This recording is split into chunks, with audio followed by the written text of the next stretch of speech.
But if we go back 40 years, it was a very difficult time in India for Sikhs in the country. In June 1984, the then Prime Minister of India, Indira Gandhi, had ordered Operation Blue Star, military action to secure the Sikh temple complex known as the Golden Temple in Amritsar, one of the most holy sites for Sikhs, and they wanted to secure it from what they said were Sikh militants. The storming of the temple caused outrage among Sikhs, and in October 1984, Prime Minister Gandhi was assassinated by two of her Sikh bodyguards. That led to rioting and the killing of thousands of Sikhs across India. They call it a massacre and genocide. Well, Sikh temples, or gurudwaras as they're known, across the world, including here in London, are marking the 40th anniversary of what happened back in 1984. Joining me now is Amandeep Singh, Sikh educator for educational outlet Basics of Sikhi, who's also a lawyer from East London. Very good evening to you, Mr. Singh.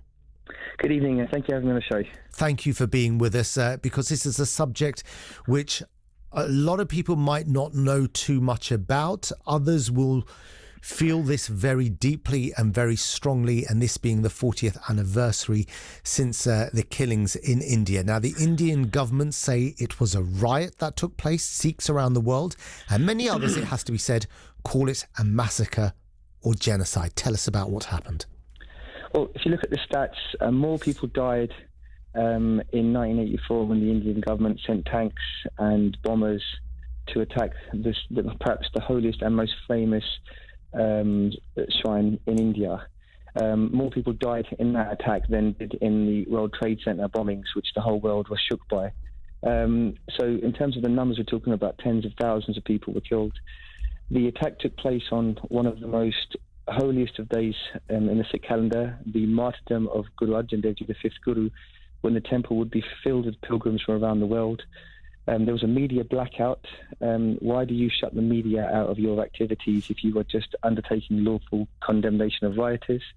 And at the same time as the attack on the Golden Temple, as many as 150 Gurdwara Sikh temples across India were also attacked, ransacked, looted, and Sikh scriptures defiled and desecrated.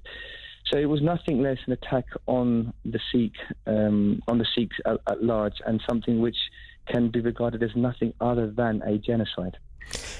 And since then, there's never been full-scale accountability and explanations for what happened to the level that many Sikh people have wanted in India and around the world to explain the actions of what happened. That's correct, isn't it?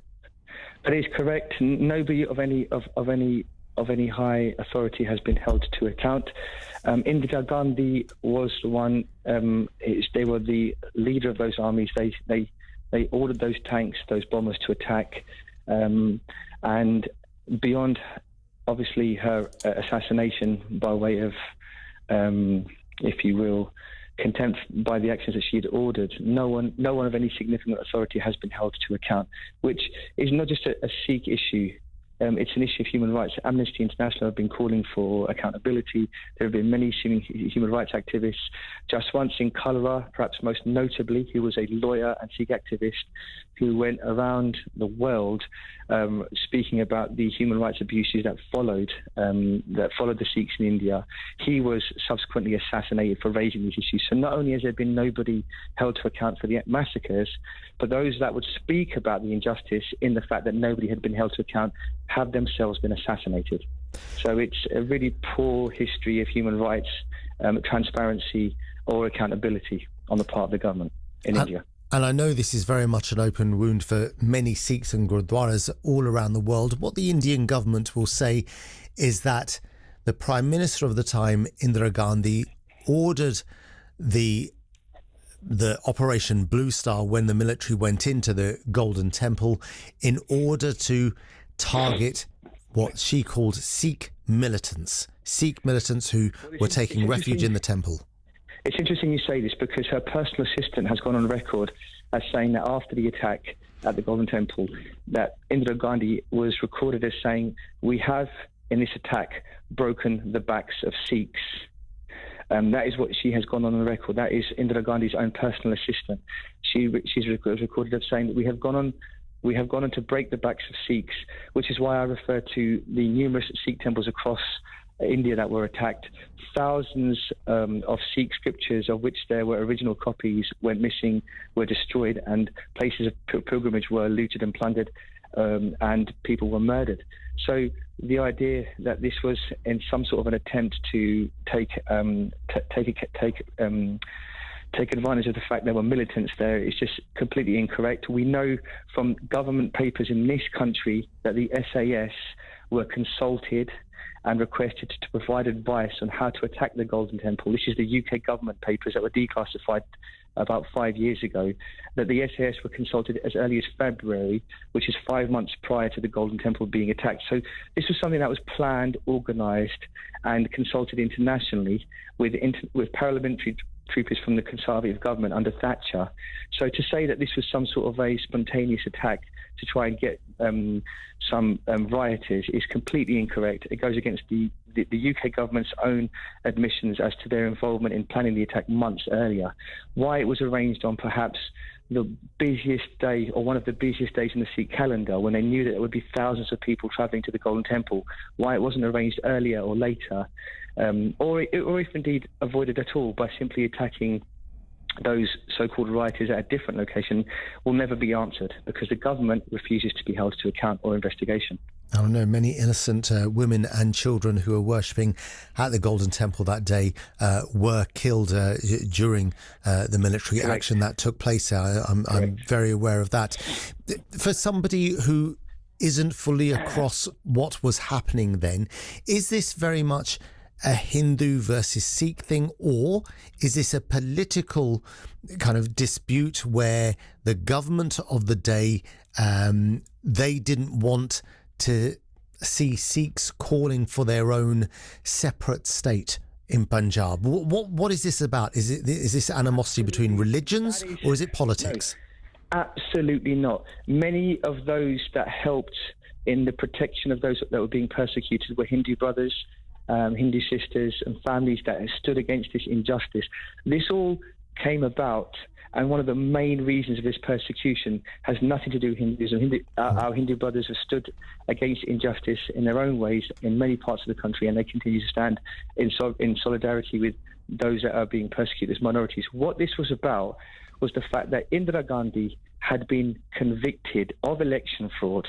She was convicted of that. That was a crime that which she was convicted of. Prior to surrendering her prime ministership, she ordered that the country be shut down. This was her using emergency powers to prevent her from losing her position. It was the Sikhs in large numbers that protested this and came together in large numbers when they were ordered that they could not come together in public gatherings in 1981.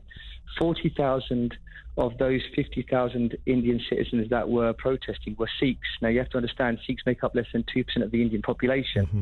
So they were the largest group that were protesting against the injustice of someone who was the Prime Minister having been convicted of election fraud, but continuing to stay in power through the abuse, I should say, of emergency powers.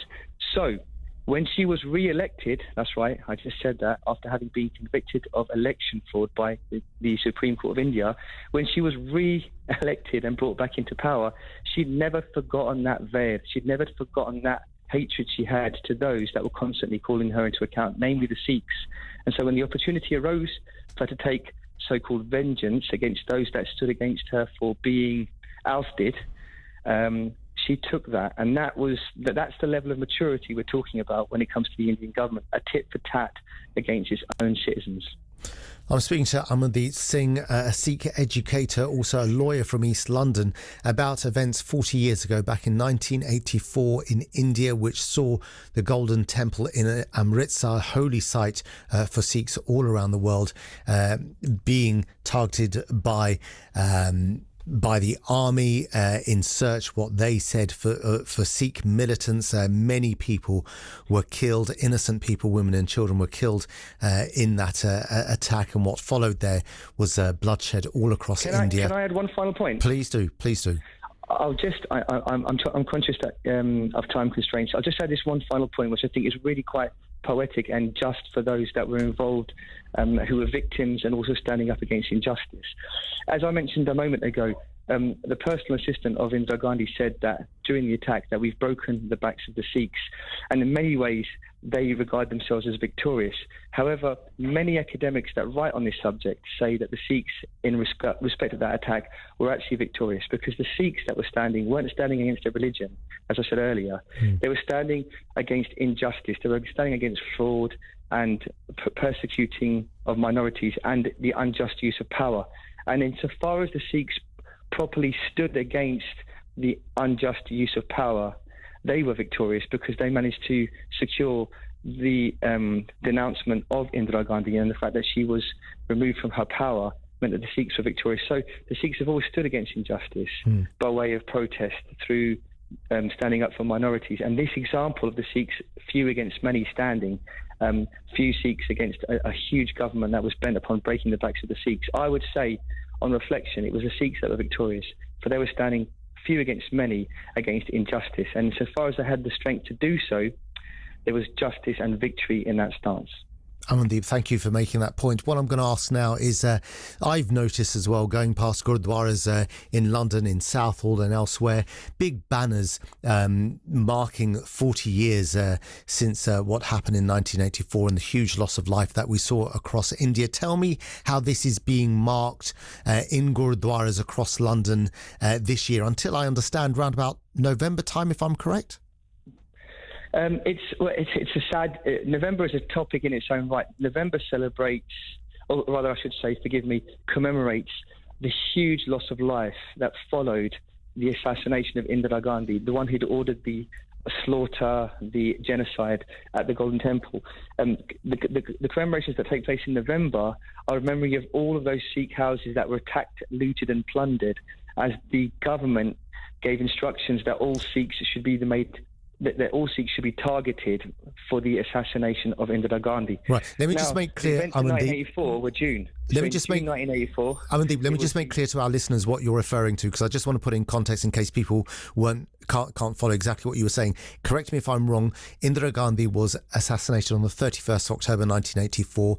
After that, there was a large-scale attacking of Sikh people all across India, in temples, in their homes and businesses. Many hundreds of people were killed, and that's what you're referring to, as in like what happened in November. Am I right? Correct. There were celebrities. I mean, Amitabh Bachchan was on TV saying "Khoon badala khoon," that for this blood that has been shed. He was a friend of Rajiv Gandhi, which was the son of Indira Gandhi, and he was famously recorded having said that when a great tree falls, the ground around it shall tremble. In other words, we'll have revenge against all Sikhs in Punjab and in India for the assassination of Indira Gandhi, having quickly forgotten, in fact, that Indira Gandhi had ordered an attack on the Golden Temple. Let's just put this in context. The Golden Temple is the biggest free kitchen in the world, where all of humanity is served food, irrespective of gender, religion or creed. And the Indian government sent tanks and bombers from above and paramilitary troopers into the complex, shooting at will. 100 bullets hit the Golden Temple. One even hit the scriptures of the Sikhs. Sikhs had their turbans taken off their heads and had their hands bound behind their backs with their turbans. It was an absolutely horrific scene with blood everywhere. The person that ordered that attack was the only source of retribution sought from the Sikhs. Indira Gandhi herself was assassinated for ordering that attack. And then so in response to that, there was this massive, disproportionate response whereby all of India was essentially galvanized towards killing and the persecution of Sikhs. And hundreds of thousands of Sikhs went missing. There were false encounters with the police, and there was an absolute horror, shock and gore on the streets across Delhi and across India, again, as the media was ordered to leave these areas. Journalists were ordered to come out of the, not to enter Punjab or Delhi, and there was just a massacre across the area. So November is a moment of reflection, and it's a moment of commemoration to all of those families who are still seeking justice through the courts. Would you believe those cases are still ongoing now, where the police who had ordered the surrendering of data about Sikh houses and the ordering of executions and false encounters and such like things, they're still being prosecuted now. Just 2 years ago, some of these police were found guilty of doing just these things. These aren't conspiracy theories. These are theories that are being put to the Supreme Court in India, and decades later, those policemen who are now retired are being sentenced to life sentences for these crimes. So just to recap, Indira Gandhi was convicted of election fraud. The Sikhs stood against her. She took revenge by sending tanks to the Golden Temple, in response to which she was assassinated for the thousands that she'd ordered to be executed. And in response to that, the country went mad.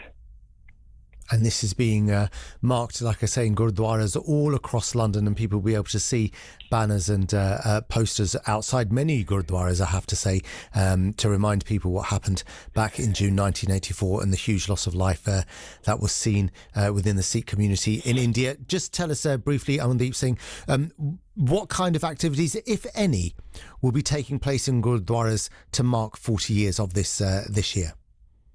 There will be the recounting of the tales of those great saints who, despite having been the subject of great persecution, would still serve food from the free kitchen. There will be the tales of those great stories of courage and valour and martyrdom. There will be the recounting of the histories of those encounters with the police and the army at 1984 itself in June, which we're commemorating on these very sad days right now. And of course, there will be the tellings of the stories of the Sikh gurus themselves, who would have inspired those great saints to stand in 1984 against this injustice. So in essence, it will be a time for reflection, remembrance, and of course, feeding of those that are needy, which is perhaps what Sikhs are most famous for across the world, and serving of those that are persecuted. Now, Amandeep, I'm not a Sikh, but I often go to gurudwaras. I have done since I was a very young boy. Always had a warm welcome there. Often had langar, the food that you speak of, which is open to anyone and everyone.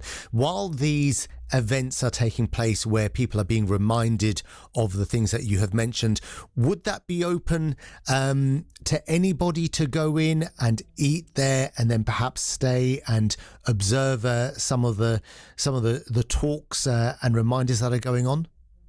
Of course, I'm very grateful to have to be able to say this. The Sikh temple flies the flag, the Nishan of the Guru, which is not a flag of a nation, nor is it even, can you say, the flag solely for the benefit of the Sikhs. It is the one place on earth, sincerely, outside of just words, but in actual practice, in practical reality, where everybody and anybody is welcome. I was so pleased to hear you say a minute ago that whilst you're not a practicing Sikh, you have gone to the temple before, because you'll see it really is a place of open arms and a welcome to all. 100%. So yes, the lectures are always there. In fact, if it was not open to all, it wouldn't be a Sikh temple, because the principle of the Guru is that we are all one. So going back to your earlier question, this was not an attack against Hindus, because, as I said, there's no issue with Hinduism or Islam or Christianity or Judaism or any of the faiths. All are welcome in the Sikh temple, as we should come together as one. It was an attack against injustice and persecution by a tyrannical regime. Now, that human rights regime, those human rights failings, sadly, have not been rectified. And India, I think, is 163rd out of 180 by way of records in terms of human rights violations. It's one of the poorest performing countries in the world. Whilst it itself regards itself as the greatest democracy in the world, sadly, the stats in terms of human rights violations do not reflect that. Amandeep Singh from East London, thank you so much for your time this evening. I'm really glad we had a chance to discuss this and for you to get your point across. Much appreciated.